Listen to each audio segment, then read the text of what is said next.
What's going on, everybody? It's time to see how far this zoysia grass has come. Now, earlier in the week, we had a little wind. We had a hurricane come through. It was Isaiah's, Xsoil, Hurricane Isis. I still can't say it. I don't know. Either way, it messed some stuff up from that clip you saw at the very beginning of this video. But that's about the most of the damage I got, and I'm blessed for it. My neighbor wasn't so lucky. How about an F in the comments for my man's pool? Now I did, after all the limbs and leaves and stuff got all over this zoysia grow, as I just took my blower and tried to gently knock all that stuff off to the side. I still got a lot of work to do, but I pretty much just wanted to keep it where the sunlight can get to the ceilings and so it wouldn't smother anything. But that's enough talking. Let's take a look.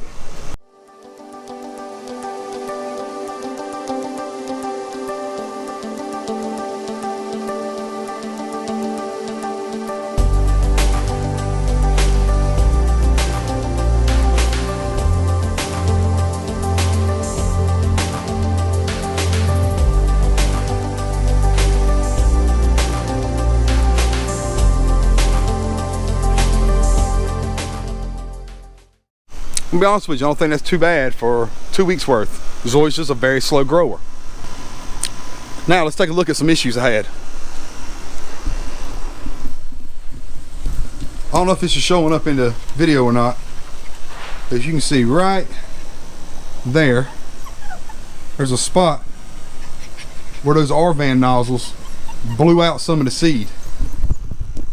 I've also got a couple other heads that did the same thing, but that's not the biggest issue because eventually it'll fill in and it'll crawl across that part, and after it gets thick, that nozzle's not going to hurt it at all, or at least that's what I think. And when you seed, it's going to be a 2-year project to get it where it needs to be, really. And I was late putting it down this year, but I think by the middle of next season, it's going to look nice out here. You look around, you can see I got some crabgrass popping up. I got some Florida pulse crab coming up here. I've got little weeds coming up everywhere. That's not going to concern me, really. Once this stuff gets up high enough that I feel like it can survive a nice herbicide application, I'll come in here and knock it all off. Now, I don't know if I do that this year or just wait till spring, let the weeds kind of flourish, and then hit it hard next year.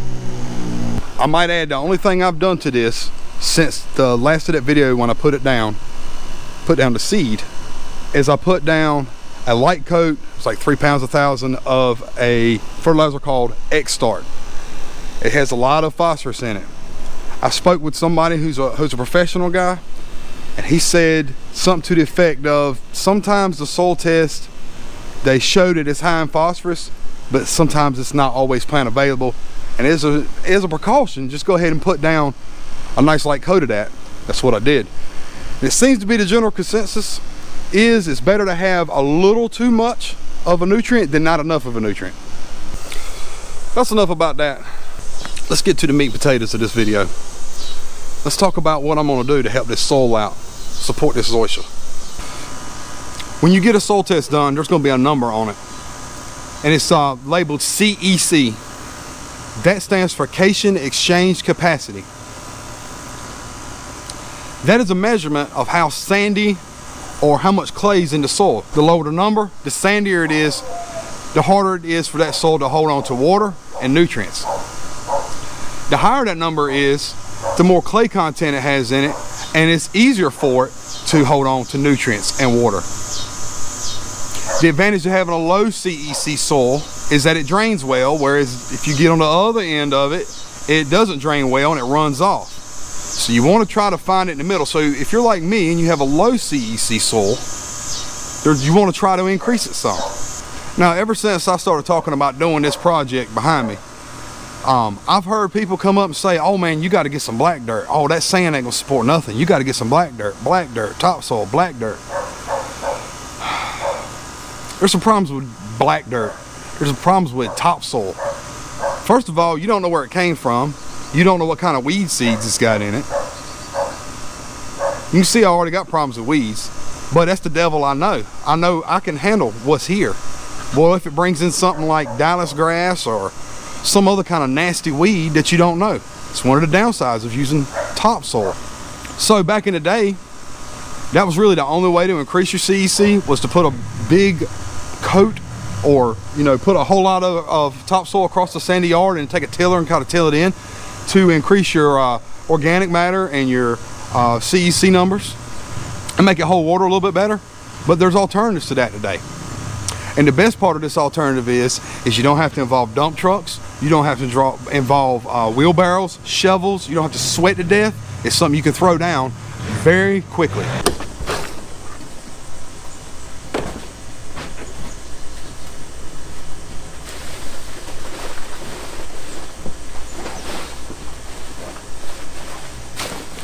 Whoa. Here it is, the star of the show. Xsoil soil amendment. It's got composted poultry manure, which is pretty much just chicken doo-doo, and carbon, 30%.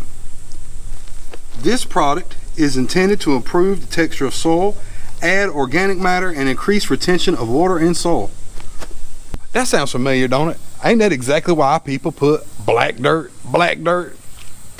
on the ground to do all that? Now, this product is a brainchild of another YouTuber by the name of Matt Martin. If you don't know who he is, go check him out at the Grass Factor on YouTube. He's a smart dude when it comes to this stuff, and he's on to something right here. I'm sure of it. Infused with enzymatic hydrolysis-derived peptides. So they spike some sort of a protein or something in there that's supposed to help root development. And I think that's going to come in very handy with this new young Zoysia coming in. All of the carbon earth products have that stuff in it, and that's pretty cool. Now, the rate to put this down at is 10 to 20 pounds per 1,000 square feet. It's a 50-pound bag. I have 2,500 square feet. So if I put this whole bag down, if you do the math on that, that's a rate of 20 pounds per 1,000 square feet. I'm super sandy, so I could use all the help I could get. Let's throw this down.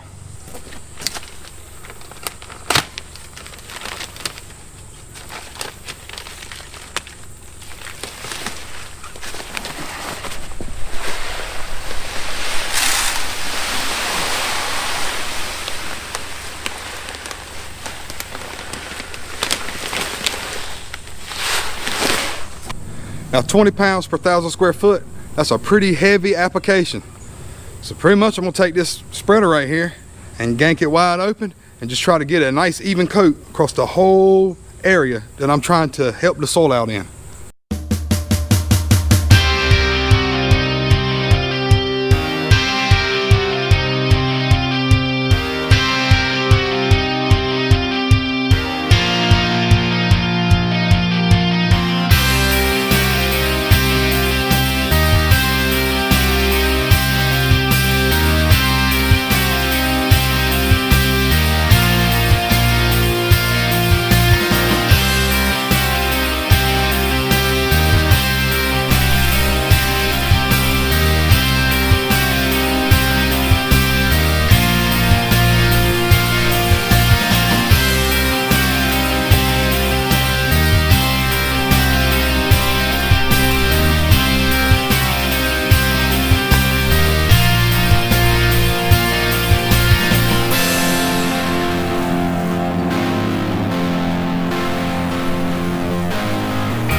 Now, when you're done spreading it, if you got some on the concrete,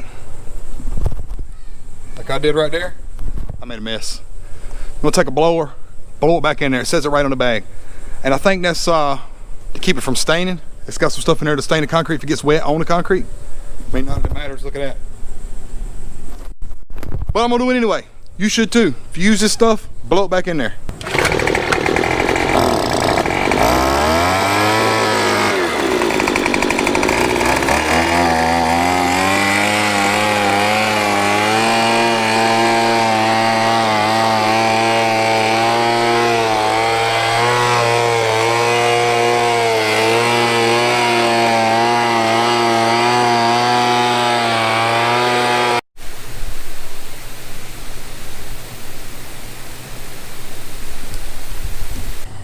There you have it, folks.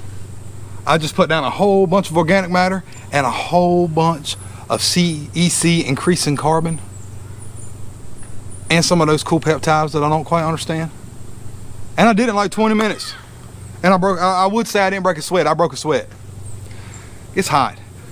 But anyhow, it's better than using a wheelbarrow and a shovel and introducing weird weed seeds to your yard. Now tune back in a couple weeks or so. I'm probably gonna be doing the first cut on this lawn. It's gonna be sweet. Go ahead and hit me with a subscribe and a like if you think that this Xsoil stuff that Matt Martin come up with is a good idea. I have to get my pole saw out and go get broken tree limbs out of the trees from the hurricane last week. So I'm gonna be busy the rest of the day.